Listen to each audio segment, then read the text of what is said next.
Sinigang. Ayan, napakaraming grapes. Green grapes.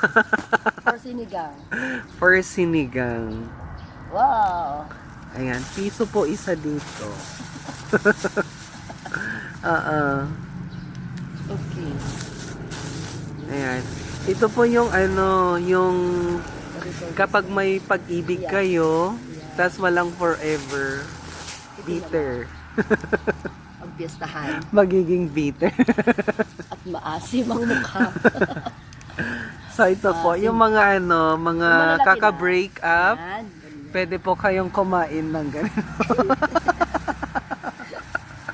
Ayan, guys, oh, ang dami-dami po. Ito po yung Philippine green cherry. Joke. Ano to? Pias. Or nalipatak na English na? Comment down below.